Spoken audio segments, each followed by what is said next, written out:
Hello NTD family में शिवम मिश्रा फिर से इस यूट्यूब चैनल पे आ चुका हूँ जिसका नाम है न्यू टीचिंग डायरी एनटीडी। सो हम आज फिर से पढ़ने वाले हैं 6.2 के बारे में। प्रैक्टिस सेट 6.2 करके फिर इसके बाद ये ट्रिग्नोमेट्री खत्म हो जाएगा। फिर इसके बाद आप सोचोगे कि हाँ, हमें प्रॉब्लम सेट जो होता है मिसलेनियस बोलते हैं जिसको एक वर्ड वो है, ये भी वो भी हमें कराएंगे कि नहीं। सो अगर तुम्हें वो चाहिए रहेगा तो प्लीज कमेंट करना और एल्स लेट इट बी। सो हम इस बार भी कल की तरह ही पढ़ेंगे, जैसे कि बुक के पीडीएफ से हम क्वेश्चन लेंगे एंड देन फिर यहाँ से हम सॉल्व करेंगे। इस वीडियो को मैं ज्यादा बड़ा नहीं करना चाहता, तो इसको मैं फटाफट खत्म करना चाहता हूँ। तो फटफट खत्म करके हम नेक्स्ट चीज पे भी जाना चाहते हैं। सो मैं वो दूसरे चैप्टर का भी मैं आज इंट्रोडक्शन दे दूंगा। वो फिर वो इंट्रोडक्शन के बाद हम उसको स्टार्ट करेंगे कल से। फिर कल फटफट खत्म करके फिर हम देखेंगे क्या होता है। Okay, so let's start.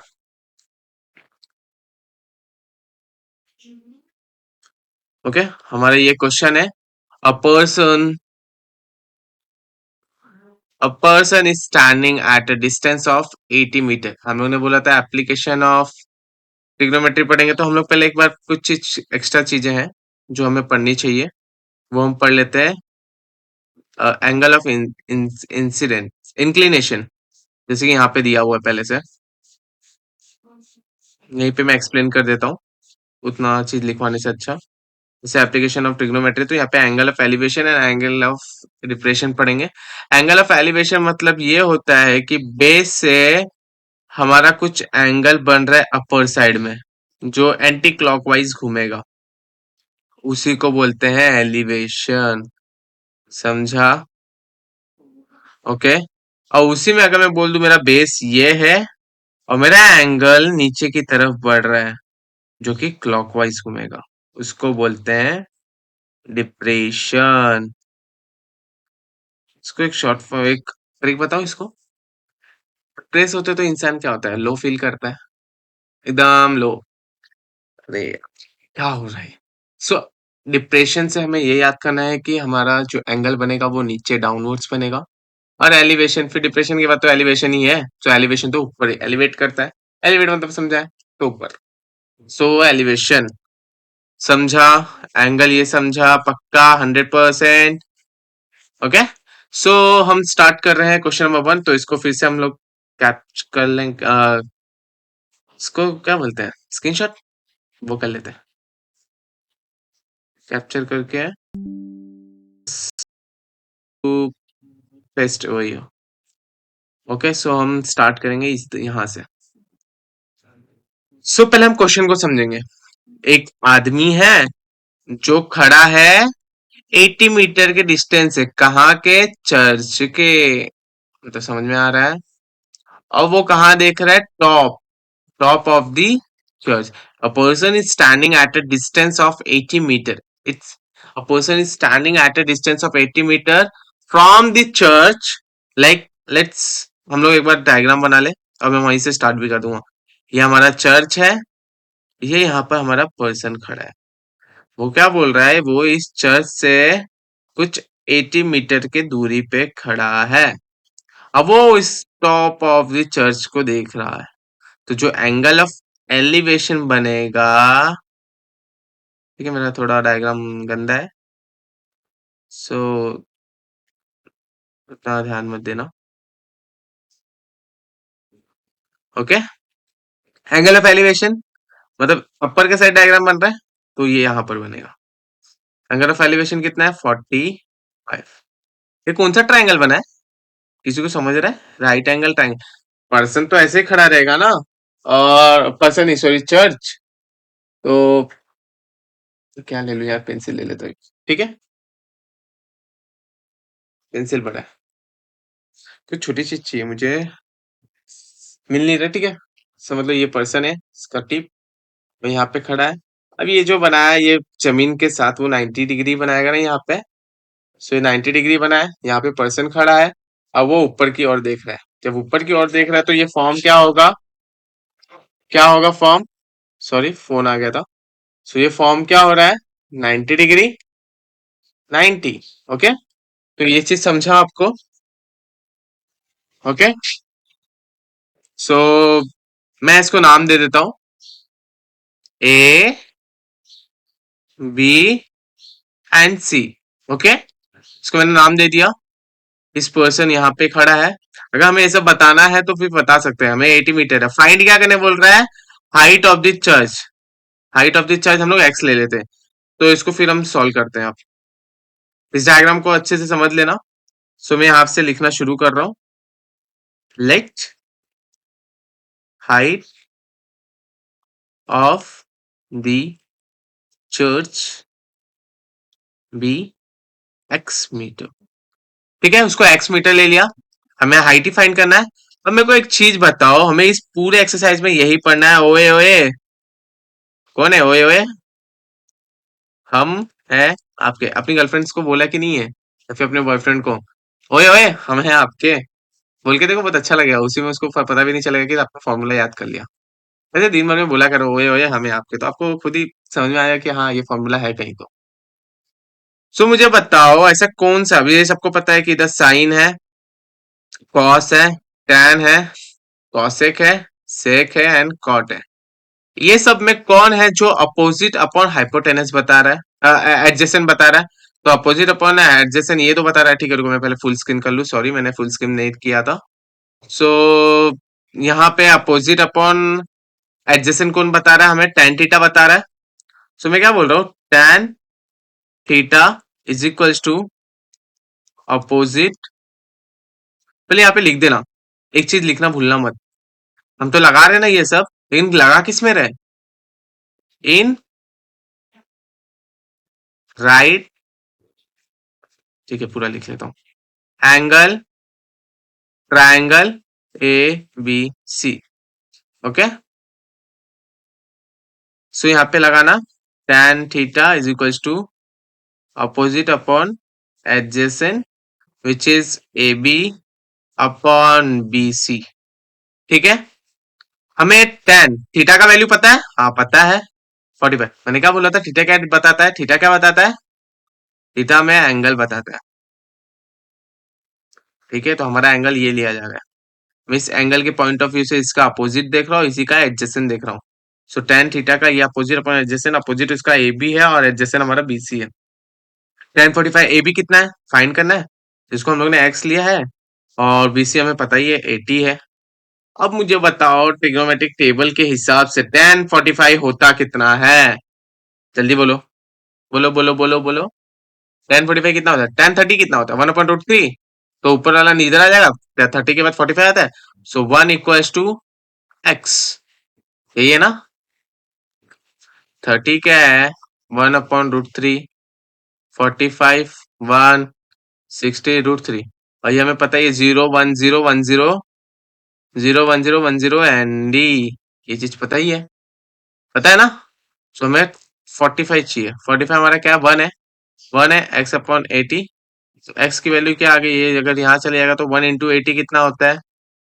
80 होता है ना, 80 मीटर। समझा ये? समझा? बहुत इजी था ना? सो यहाँ पे आंसर करके लिखना, the height of the height of the church is 80 metre. इतना से समझा? समझा इतना? पक्का? पक्का समझा है ना? अब हम नेक्स्ट क्वेश्चन पे बढ़ते हैं।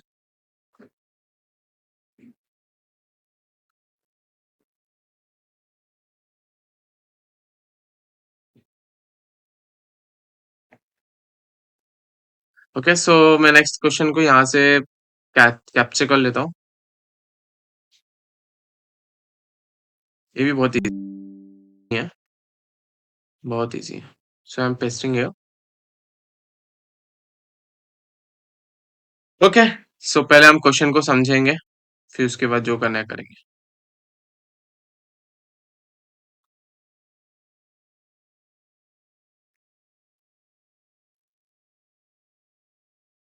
ठीक है, मैंने क्वेश्चन को थोड़ा बड़ा कर दिया अच्छा दिखने के लिए।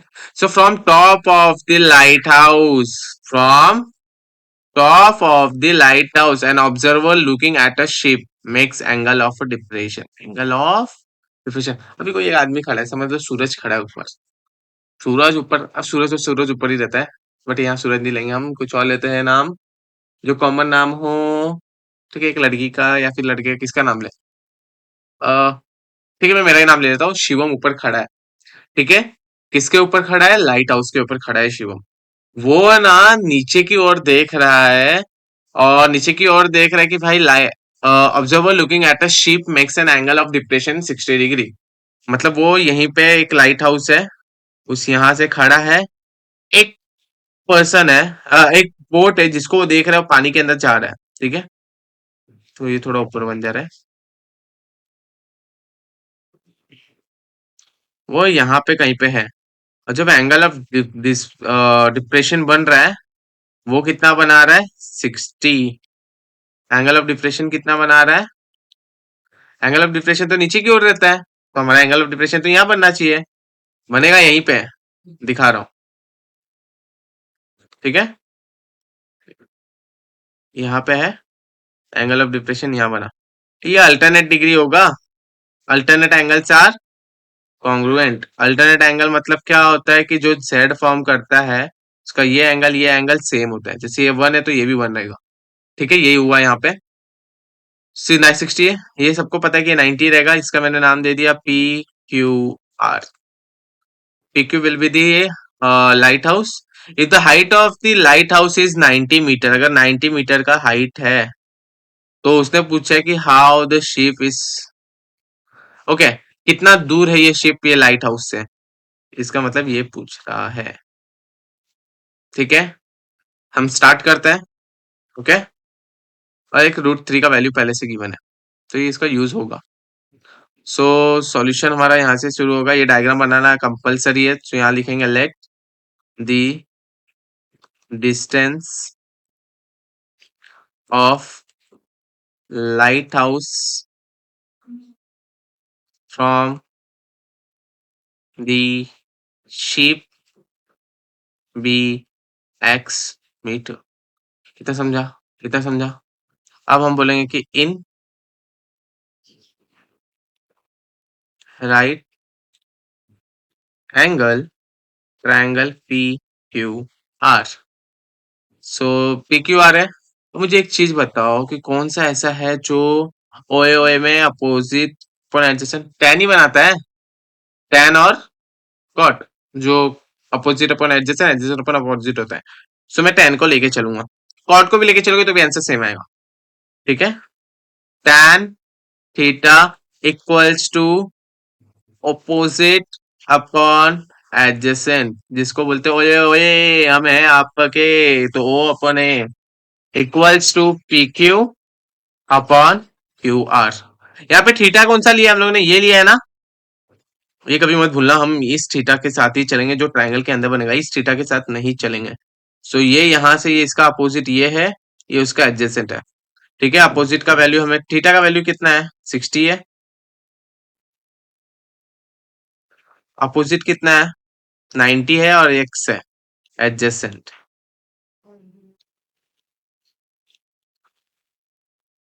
ठीक है, tan 60 अभी मैंने पेज ऊपर ही बताया, tan 60 कितना होता है? √3, और √3 की वैल्यू क्या गिवन है हमें? 1.73। ठीक है, सो ये √3 90 एक्स, यहाँ पे यहाँ से ऐसे मल्टीप्लाई कर दो, मैंने प्लेस एक्सचेंज किया। सो क्या हो जाएगा? x इक्वल्स टू 90 अपन 1.73। ठीक है, √3 लिख लेता हूँ, फिर उसके बाद 1.73 लिख दो। ठीक है,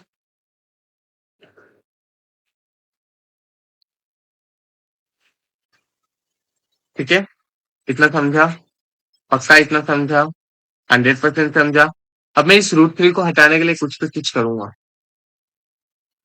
ये 33 आता है, आता है कि नहीं आता है? मेरे को ना थोड़ा क्रिटिकल टास्क करने से अच्छा ये है, जिसके दो ट्रिक्स है। लाइक अगर मेरे को सॉल्व करना है तो 90 अपन 1.73 से डिवाइड करूँ, और या फिर जो अभी मैं करूंगा वो करना है। सो ये थोड़ा क्रिटिकल टास्क है, मैंने जैसे बोला था इजी वे में हम सीखेंगे। सो 90 क्या होता है? 30 × 3 अपॉन √3, है कि नहीं? इतना होता है कि नहीं? होता है ना? सो 30 इंटू, मैंने बोला था कि 3 को हम लोग √3 या फिर कोई वर्ड है, कोई भी लेटर, सॉरी कोई भी नंबर है, तो उस जैसे मैंने ले लिया 2 का मैंने बोला था आई थिंक सो, √2 इंटू √2 होगा तो 2 होता है, या फिर √2 का स्क्वायर बोलूं तो हमें 2 आता है। समझा ये चीज? तो ये चीज हमें बस करना है। तो यहाँ पे जो 3 है, इस 3 के यहाँ पे मैं √3 इंटू √3 करूंगा। जो नीचे √3 है वो ये इसके साथ कैंसल, बचेगा 30 √3। अब मल्टीप्लाई करना तो इजी है, ठीक है। आया कहाँ से? गिवन था, इसे लिख देना बस गिवन। इसके यहाँ पे गिवन क्या था? √3 = 1.73, ठीक है। 1.73 था, हाँ। सो मल्टीप्लाई करो 30, मैं तो बोलूंगा 1.73 ऊपर रखो। इससे भी मल्टीप्लाई करो, एक ही मीनिंग होता है। 3 3 9, 3 7 21, 2 5190। पॉइंट कितने के बाद है? 1 2, सो 1 2, तो 51.9। क्या है ये? एक्स है, हमें मिल गया। तो लिखने का इधर आंसर में द डिस्टेंस, यही उठा के लिख देने का जो लिखा है ना। The ship is from the lighthouse, okay. The distance of the ship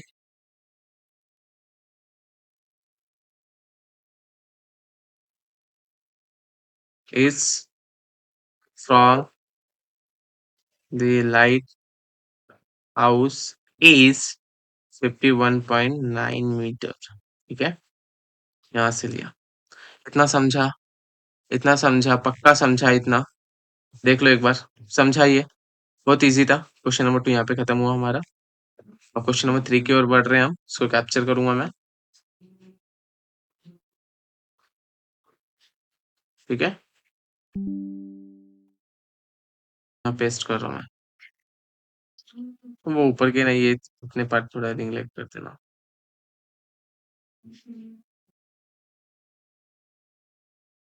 चलता है। ओके, इतना समझा? पक्का समझा? सो हम इसको सॉल्व करने जा रहे हैं। तक है।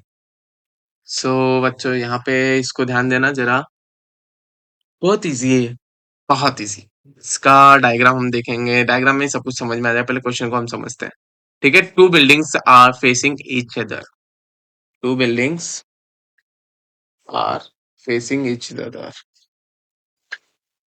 ये दो छोटे बच्चे, ऐसे दो बिल्डिंग्स है फेस कर रहे एक दूसरे को। On the road of the with, मतलब जो रोड बन रहा है यहाँ से यहाँ तक का, वो कितना है? 12 मीटर है। From the top of the first building, ये फर्स्ट बिल्डिंग है, which is 10 metre high, the angle of elevation of the top of this second is found to be 60।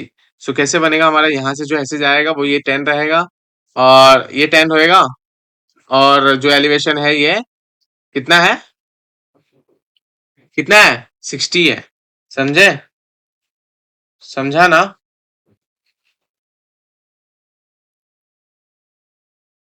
ये चीज समझा का? तो छोटे वाले का जो which is the 10 metre high, the angle of elevation of the top of the second. अच्छा, वो क्या बोल रहा है पता है? इस यहाँ पे थोड़ा क्रिटिकल है, देखना उसमें दो बातें आती हैं। सो दो बातों में से एक बात मैं बताऊंगा, दूसरी बात तुम्हें खुद जो समझ में आ रहा है वही होगी दूसरी बात। ओके, सो यहाँ पे दो बिल्डिंग्स है, मैंने बना दी दो बिल्डिंग्स। एक सेकंड, ये एक बना रहा हूँ, दूसरा ये बना रहा हूँ, दो बिल्डिंग बना दिया। फिर ग्राउंड से जो है वो कितना है? 12 मीटर, 12 मीटर है, तो जो ये रहेगा ये भी 12 मीटर हो जाएगा, क्योंकि रेक्टेंगल है, वो हम बताएंगे नीचे। ओके, अब वो बोल रहा है कि from the top of the first building which is 10 metre high, ये कितना है? फर्स्ट बिल्डिंग 10 मीटर हाई है, और जो एंगल ऑफ एलिवेशन बन रहा है टॉप ऑफ द सेकंड, तो वो कितना बन रहा है? 60।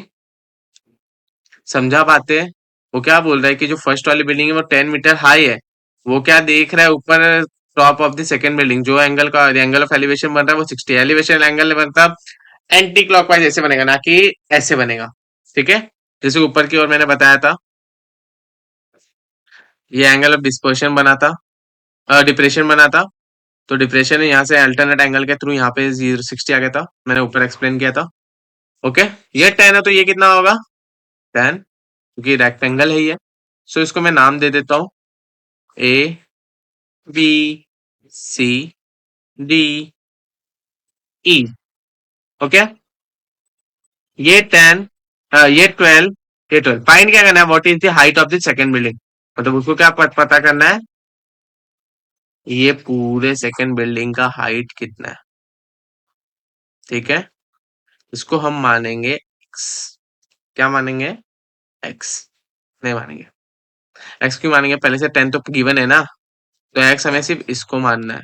समझा गलती क्या की हम लोग ने, हम लोग ने जहां जहां पे पूछा था हमें कि भाई ये फाइंड करना है वो फाइंड करना है, तो हम उनको x ले लेते थे। जैसे find how from the ship, how far this ship is from the light house, तो हम लोग ने उसको एक्स ले लिया था।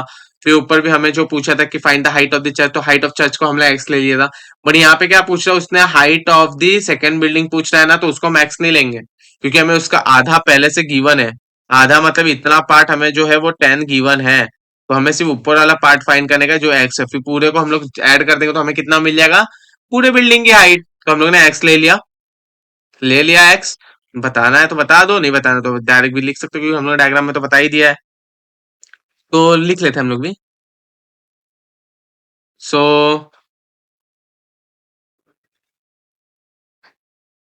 अगर लिखना है तो लिख लो, नहीं तो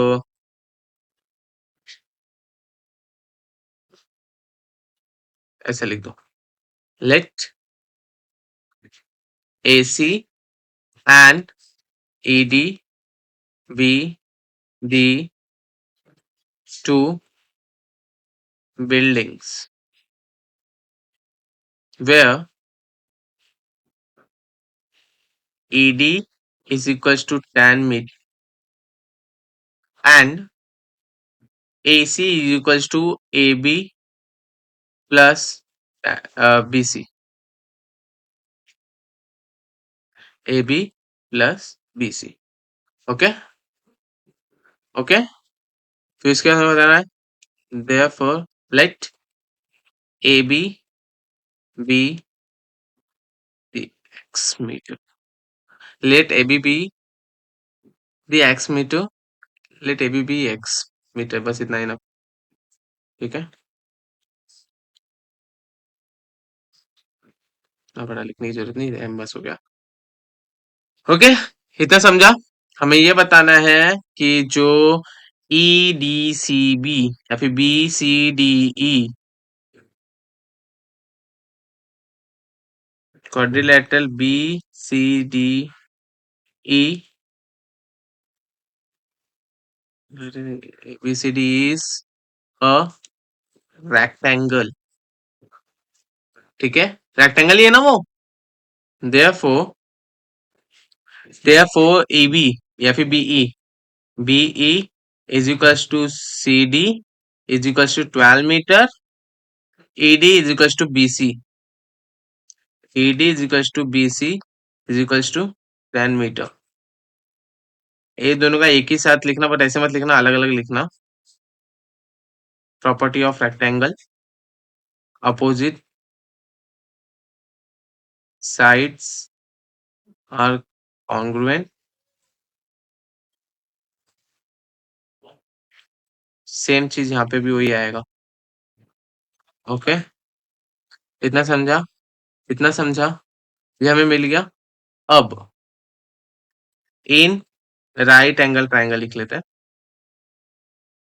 इन राइट एंगल ट्राइंगल क्या है, ए बी ई। अब मुझे बताओ, मुझे ये फाइंड करना है, तो ये अपोजिट अपॉन एडजेसेंट, सेम चीज फिर से 10 आया, कर देते हैं, क्या ही बुझाइए। tan theta is equal to opposite upon adjacent, which is equal to opposite क्या है, ए बी और B E, A B upon B E.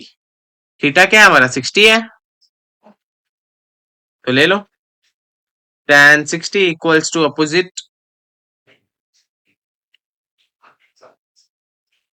Okay, opposite x है अपॉन 12, x अपॉन 12। tan 60 क्या होता है √3,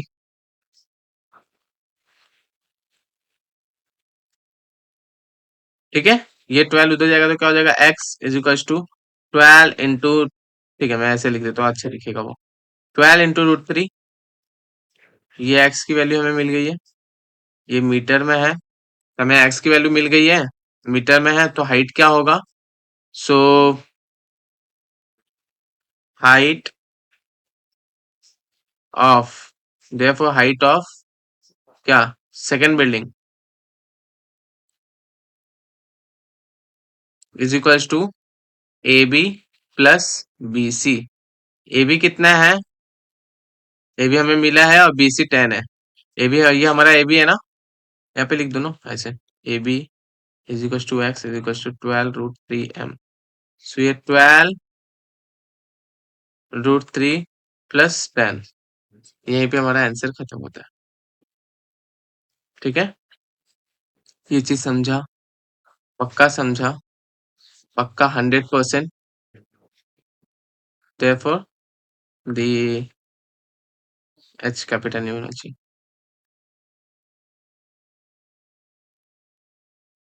the height of second building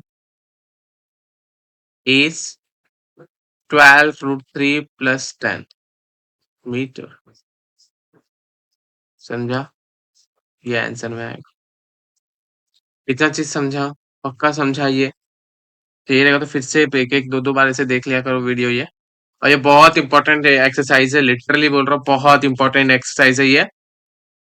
सो हमारा कितने क्वेश्चन हो गए, फर्स्ट हो गया, सेकंड हो गया, टू बिल्डिंग्स के भी हो गए, थर्ड, अब तीन बचे हैं, जिसको बोलते हैं दो पोल की बात होगी, यहाँ पे स्टॉर्म रोक करता है ट्री को, उसकी बात करते हैं, काई टूट रहा है आकाश में वो, 14 14 जनवरी को तो सब उड़ाने वाले, 14 या 15 जनवरी को, ये नहीं, पतंग, ओके।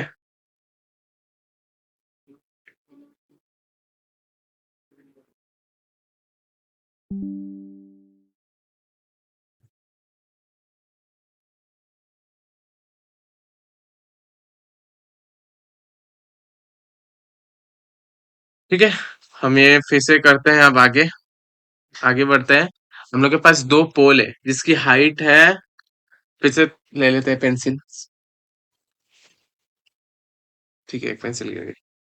हमारे पास दो पोल है, ओके,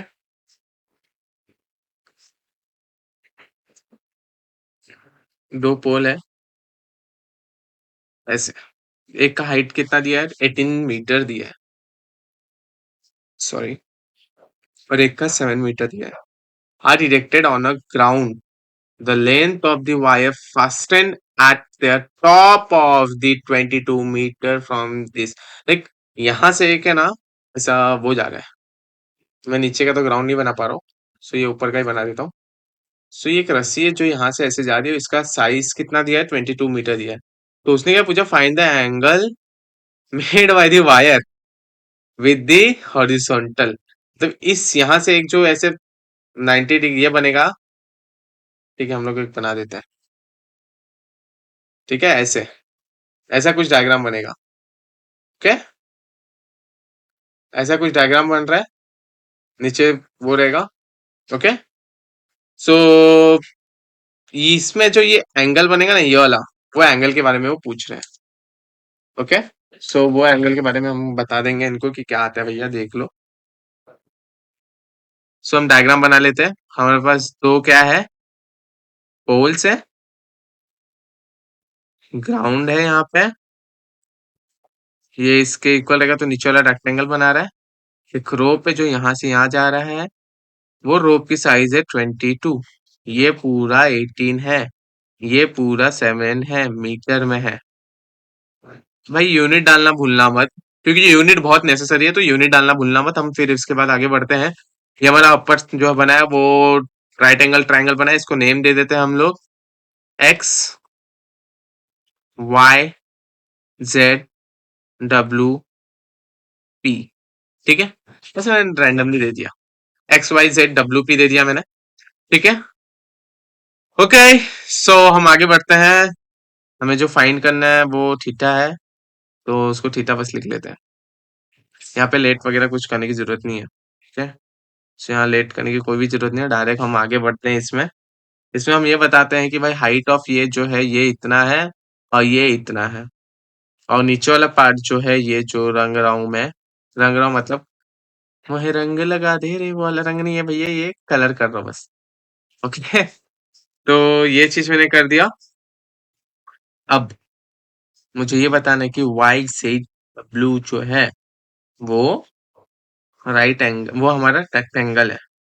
ठीक है, तो ये अगर मैं रफली बता दूं तो ये 7 है, तो ऊपर वाला कितना रहेगा, 11 रहेगा। डेफिनेटली 11 रहेगा ना, 11 + 7 कितना होता है, 18। तो पूरा ओवर वाला 18 हो जाएगा। सो हम इसको अच्छे से करते हैं। सॉल्यूशन, सोल्यूशन सोल्यूशन नहीं, क्या सोल्यूशन बोलते हैं ना, क्या बोलते हैं वो, मुझे याद नहीं है यार, बहुत टाइम हो गया इसको देखे। तो तो यहाँ पे हम देखते हैं कैसे शुरू करें। बना देते, बता देते हैं। Quadrilateral P W Z Y is a rectangle. देखो डायग्राम में से तो पूरा क्वेश्चन में दिया हुआ है। अगर तुम्हें बताना है कि एक्स जेड तुम्हारा height of the first pole है, P W with the height of the second pole, तो वो सब तुम लोग लिख सकते हो। अगर चाहिए तो बोलो मैं वो भी सिखा दूं, तो मैं लिख देता हूँ वो वाला भी।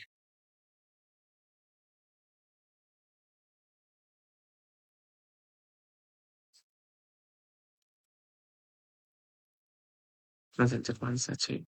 सो लिखो, लेट कर लो उसको। Let X Z be the first pole, लिख दो ना, हाइट क्यों लिखना है, फर्स्ट पोल ही है ना यहाँ पे। हाँ, first pole, height of the first pole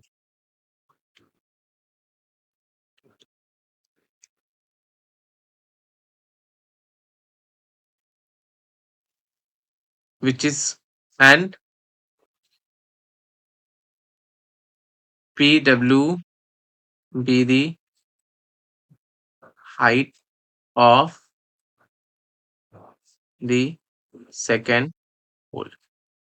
Therefore, XZ equals to 18 metre, या फिर इसको ऐसे लिखो। हाँ, लिख दो XZ equals to 18 metre and PW is equals to 7 metre. इतना लिख दिया। अब लिख दो क्वाड्रिलेटरल PWZ, क्या नाम है, PWZY is a rectangle.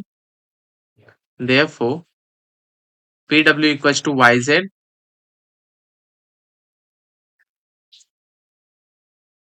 equal to 7 मीटर। क्यों, opposite sides are equal. Equal लिखो, कॉन्ग्रुएंट लिखो, चलता है। ठीक है, therefore X Z equals to, X Z कितना है, X Y plus Y Z, X Y plus Y Z. X Z हमें पता है 18 है, एक्स वाई हमें नहीं पता, वाई जेड हमें यहाँ मिला 7। जब 7 उधर जाएगा तो माइनस होगा क्योंकि इधर प्लस में है। सो मैं यहाँ पे एक्स वाई ले लेता हूँ, 18 - 7 इधर लिख देता हूँ, थोड़ा अच्छे से दिखे। माइनस करके 11 मीटर आ गया एक्स वाई। मैंने बोला था ना 11 आएगा, देखा, झूठी बात नहीं निकल गई हमारी। तो ये हमें कितना मिला, 11 मिल गया। हमें थीटा फाइंड करना है, तो अपोजिट अपन हाइपोटेनस क्या होता है, अरे सबको पता है यार, साइन थीटा। अब यहाँ टेन नहीं आएगा, यहाँ साइन आएगा। सो ये लिखेंगे in right angle triangle X Y P sine theta equals to opposite upon hypotenuse opposite क्या हमारा एक्स वाई और हाइपोटेनस क्या X P, X Y upon X P. So sine theta equals to X Y कितना है 11 है और x P कितना है 22, 11 एक्स वाई और ये 22, ठीक है। 11 वन जा 11, 11 टू जा 22, तो साइन थीटा हमारा कितना आया 1/2। अब 1/2 जो रहता है जिसको हाफ बोलते हैं वो साइन 30 की वैल्यू होती है कि नहीं होती है ना। सो हम लोग हाफ की जगह पे साइन 30 लिख सकते हैं,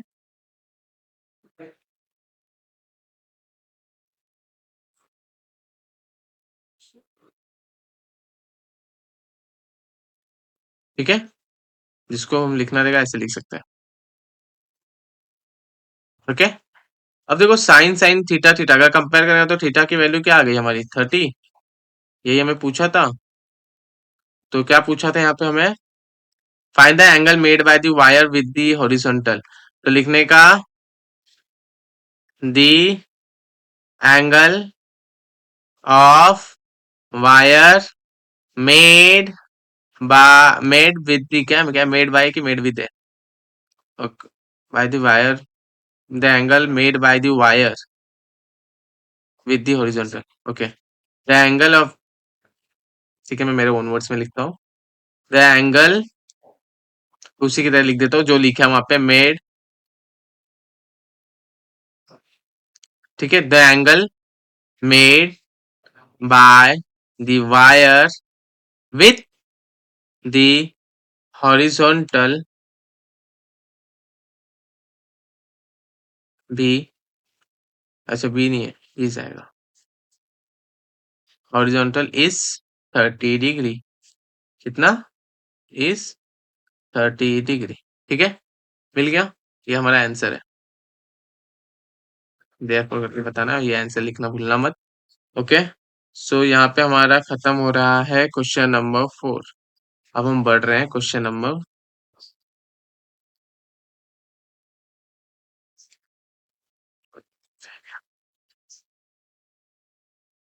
फोर्थ खत्म। अब हम बढ़ रहे हैं फिफ्थ की ओर। तो अ storm broke a tree at a tree top, ठीक है। अब उसने क्या किया, एक स्टॉर्म है, पेड़ पे गिरी, ये बड़ा सा पेड़ है, अगर यहाँ पे वो गिरेगा स्टॉर्म अगर समझ यहाँ पे गिरा तो टूट के ऐसे नीचे आ जाएगा, आएगा ना। सो ये पूरा ट्री है, उसका आधा इधर पार्ट लटकेगा जमीन के साथ। सो वही होता है, इसको कैप्चर कर लेता हूँ।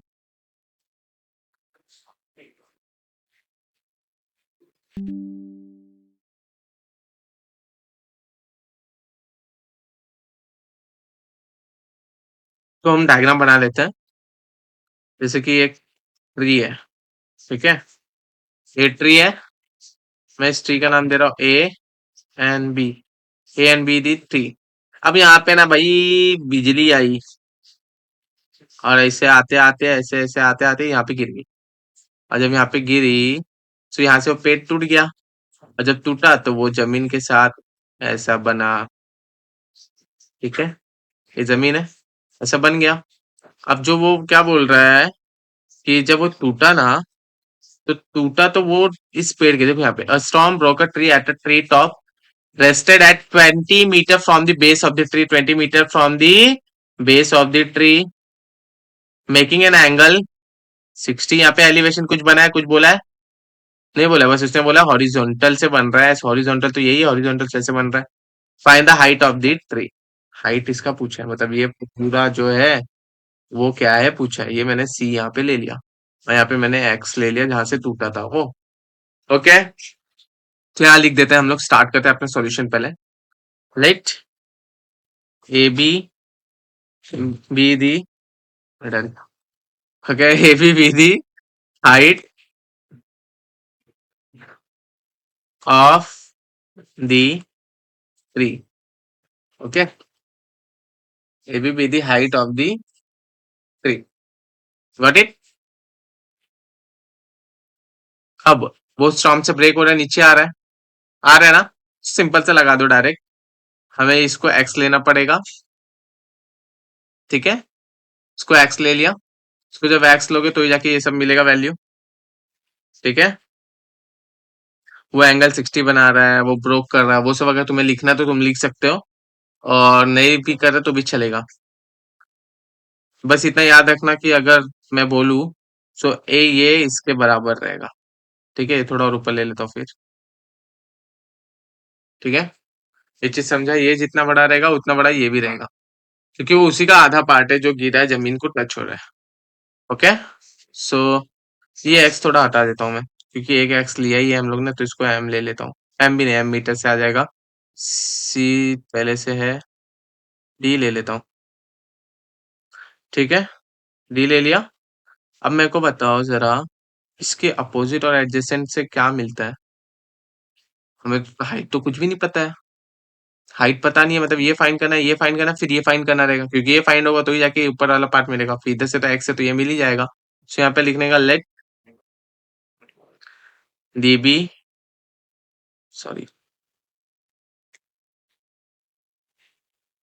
B T x metre. Okay, ये लिखा। अब हम नीचे लिखेंगे कि in right angle triangle D B C, angle D C B is equal to 60, ये गिवन है, तो मैंने लगा दिया direct tan 60 is equal to D B upon B C. D B upon B C है क्या? अपोजिट अपॉन एडजेसेंट, तुम्हें वो पूरा लिखना पड़ेगा, मैं नहीं लिख रहा हूँ। तो डीबी tan 60 कितना होता है, √3। डीबी कितना है, एक्स है। बीसी क्या है, 20। तो एक्स की वैल्यू क्या मिल गई, 20√3। ये हमें कितना मिला, 20√3 मिल चुका। ओके, अब हमें हाइपोटेनस फाइंड करना है। ये इतना मिल गया, ये ऊपर वाला मिल जाएगा तो ये भी मिल जाएगा। तो हाइपोटेनस डीसी है, तो कौन सा ऐसा है जो एडजेसेंट अपन हाइपोटेनस बताएगा? ओए ओए, हम है आपके, तो cos थीटा बताता है, cos थीटा बताता है ना। तो cos 60 जो रहेगा, ये देयरफॉर करना मत भूलना यार, फिर मार्क्स कट जाएंगे, इतना मेहनत कर रहा हूँ सिखाने के लिए, तो फिर उसमें मार्क्स कटे तो अच्छा नहीं रहेगा। तो ओ ए एडजेसेंट अपन हाइपोटेनस क्या होगा? एडजेसेंट क्या है हमारा, एडजेसेंट क्या है, बीसी है, इस थीटा का बीसी। तो बीसी अपन हाइपोटेनस क्या है, डीसी। ठीक है, डीसी हुआ। cos 60 कितना होता है, cos 60, बोलो बोलो बोलो, हाफ होता है यार। मैंने बोला था ना, साइन 30 जो होता है वो cos 60 होता है। साइन 30 1/2 है, तो cos 60 कितना रहेगा, 1/2। बीसी कितना है, बीसी हमें गिवन है ना, 20 है। बीसी गिवन है ना, हाँ बीसी 20 है, और ये गिवन नहीं है, डीसी वैसे का वैसे ही रहेगा।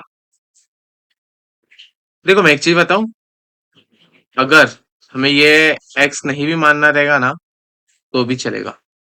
सो एक्स यहाँ पे मैं डायरेक्ट सिर्फ ये लिख दूंगा, डीबी का डीबी रह दूंगा। सो वो भी तुम कर सकते हो, जैसे कि मैंने उसको ये हटा दिया।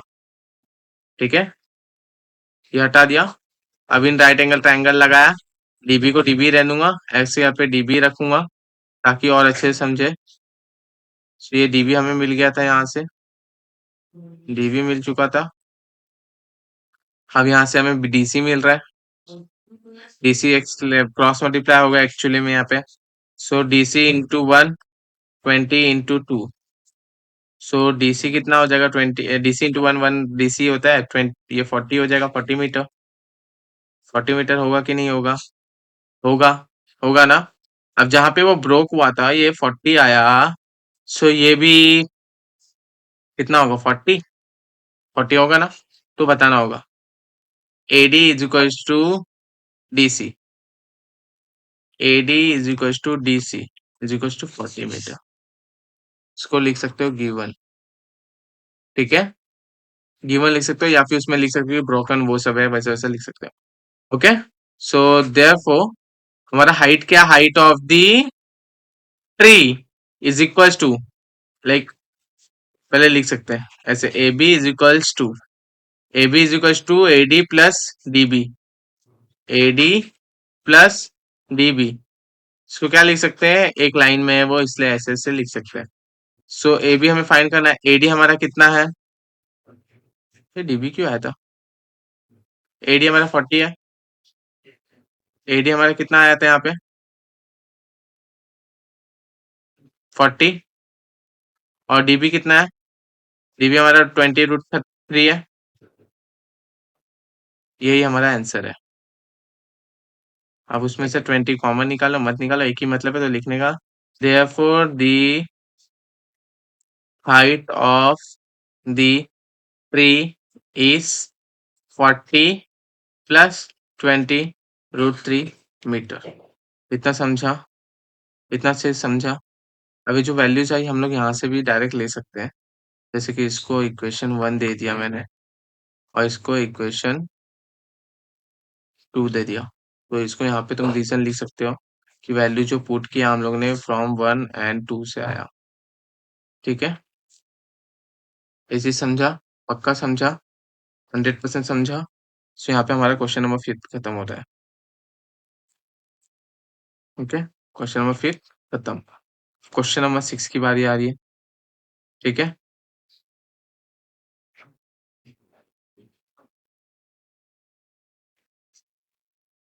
इसको कैप्चर कर लेता हूँ।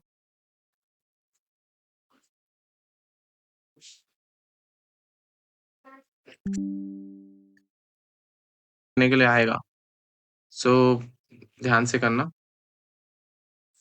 यहाँ पे पेस्ट कर दिया, इसको बड़ा कर दिया, बड़ा और हो गया। ठीक है, फिर से इसमें हम ध्यान से देखते हैं। मैं अपने औजार से ले लेता हूँ, नहीं तो पहले देख लेते हैं। A kite is flying at a distance of 60 metre from above the ground. अब काइट है, काइट जरूर है कि भाई ऐसे ही फ्लो होगा, बट वो कौ में होता है ना, तो यहाँ पे लोग ने बोला है कि एज्यूम। देखो यहाँ पे बोला है assuming that the state is the string is state। जो string है वो state है, मेरा काइट यहाँ पर है और फिर यहाँ से यहाँ की जो वैल्यू है, इसकी वैल्यू मेरी 60 है। ठीक है, अब 60 मीटर है आगे। ठीक है, the string attach to the kite is tied at the ground. अब उसने ग्राउंड पे टाइड करके रखी। ओके, सो ग्राउंड हमारा ये है, ये हमारा ग्राउंड है। ठीक है, so हमारा 60 है। assuming that the string is straight and the length of the string is need to be find। Okay, so हमें नटराज को फाइंड करना है। नटराज मतलब कि हमारा स्ट्रिंग ऑफ दी वो है। ओके, सो स्टार्ट करते हैं हम। हमारा पहले एक काइट एक डिस्टेंस पे उठ रहा है, वो बता देते हैं। हमारा ग्राउंड, ठीक है, अच्छे से पता था बना तो। हमारा ग्राउंड है, यहाँ पे एक पतंग अटैच है और वो कितना 60 मीटर अबाव है। और जो एंगल मेड हो रहा है, मतलब जो बन रहा है, वो 60 डिग्री का बन रहा है। 60 डिग्री का बन रहा है ना, और ये 90 डिग्री है। ये 60 मीटर है, तो ये काइट जो है वो स्ट्रेट है। उसने उसने बोला कि इसकी वैल्यू फाइंड करो। सो मैं इसको एक्स ले लेता हूँ, इसको ए बी सी बोल देता हूँ। ये राइट एंगल ट्रायंगल है, बात करता हूँ। क्या करना है और कुछ है ही नहीं। देखो, लेट दी हाइट और लेंथ, लेंथ सॉरी हाइट नहीं बोल सकते, उसको लेंथ बोलते हैं क्योंकि स्ट्रिंग है ना। Length of the string, let the length of the string be x metre. Got it? Got it? So यहाँ पे लिखेंगे in right angle triangle A B C, angle A C B is equal to 60 degree given है। सो मेरे को एक चीज बताओ, अपोजिट अपन हाइपोटेनस कौन बताता है? साइन थीटा बताता है ना। 60 के अपोजिट क्या है? 60 के अपोजिट 60 मीटर है, बट क्या है? ए बी है। सो इसमें साइन थीटा आ जाएगा। Sine 60 is equal to opposite upon hypotenuse. ठीक है, इसमें आ रहा है A B upon A C. Sine 60 कितना होता है? √3/2 होता है। ठीक है, ए बी की वैल्यू हमें पता है 60 है, ए सी हमें एक्स है। ठीक है, एक्स लेना है लो, नहीं लेना डायरेक्ट एसी भी रखे तुम कर सकते हो, ऐसा नेसेसरी नहीं कि एक्स लेना जरूरी है। ओके, सो मैं इधर क्रॉस मल्टीप्लाई करूंगा, इससे इसको इससे इसको, तो ये x इंटू √3 आ जाएगा, ये 60 इंटू 2 हो जाएगा। जब √3 नीचे यहाँ से वहां जाएगा तो वो मल्टीप्लाई से डिवाइड में जाएगा। Okay, so x is equal to 16 × 2 120 √3। ठीक है, मैंने जैसे पहले वाले क्वेश्चन में बताया, ऐसे बहुत क्रिटिकल टास्क होता है 120/1.73। तो नहीं, वो क्रिटिकल टास्क हम क्यों करें? तो कौन सा ऐसा है जो 3 में है? ये 3 से जाएगा। 43 सो मैं क्या करूंगा, 40 × 3 अपॉन √3। हमें ये पता है कि 40 × √3 होता है 3 के जगह पे मैं √3 लिख सकता हूँ। तो वही मैंने यहाँ पे लिखा है। ठीक है, तो यहाँ पे देखो जरा, ये √3 कैंसिल, तो बचा क्या, 40 × √3। हमें √3 की वैल्यू क्या गिवन है, 1.73। उस 1.73 को यहाँ पे लेंगे, मल्टीप्लाई करेंगे, आंसर जो आएगा वो लिख देंगे। तो क्या आंसर आएगा मल्टीप्लाई करके? देखो, मैं ऊपर ये रख रहा हूँ, 40 इधर रख रहा हूँ, एक जीरो पहले से ले ले रहा हूँ, 692.692। टू क्यों, इधर दो के बाद है ना, तो ये दो के बाद पॉइंट यहाँ लगा। मीटर क्या है, एक्स है। एक्स आगे पूछा क्या था, the length of the string. तो लेंथ ऑफ द स्ट्रिंग क्या है हमारा, आंसर में लिखो। therefore the length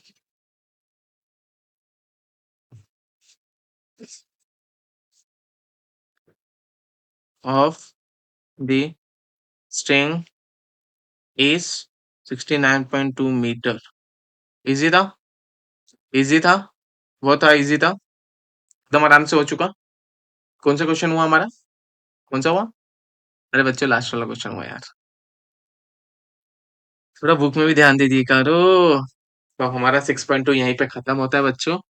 तो आज का सेशन आपको कैसा लगा है, मुझे प्लीज कमेंट करके बताना और लाइक कर देना। और जितना हो सके इस वीडियो को ना शेयर करना, क्योंकि बहुत सारे लोगों के पास है ना राइट वीडियो पहुंच नहीं पाती है। और मैं जैसे पढ़ा रहा हूँ वो तो एकदम ऐसा लग रहा है कि सामने सामने बैठ के सिखा रहा हूँ।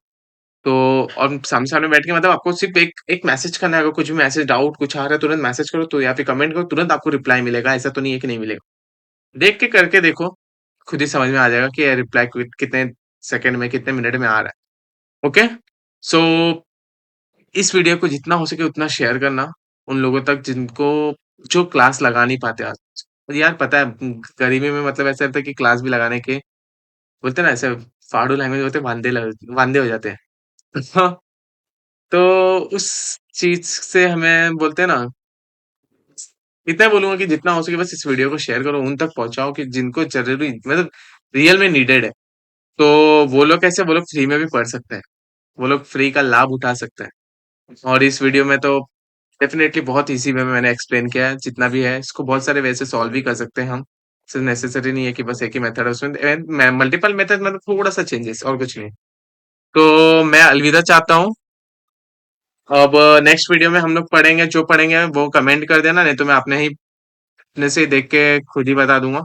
और जितना हो सके ये खत्म कर लेना, प्रॉब्लम सेट 6 खत्म कर लेना। अगर तुम्हें इनके प्रूव दैट और नीचे के क्वेश्चंस के सम चाहिए रहेंगे तो प्लीज कमेंट करना, और एल्स मत करना। नहीं चाहिए तो नहीं करोगे ना। ओके, क्योंकि इसमें बहुत सारे इंपॉर्टेंट क्वेश्चंस हैं और उसमें से आते हैं एग्जाम में। ठीक है, तो मिलते हैं फिर से, हम नेक्स्ट वीडियो में मिलेंगे। अब bye, take care, have a nice day, and subscribe and bell icon दबाना भूलना मत, लाइक कर देना। मतलब ऐसा जरूरी नहीं है तुम करो ही करो, पर तुम्हारे लिए बेनिफिट के लिए। ओके, मिलते हैं।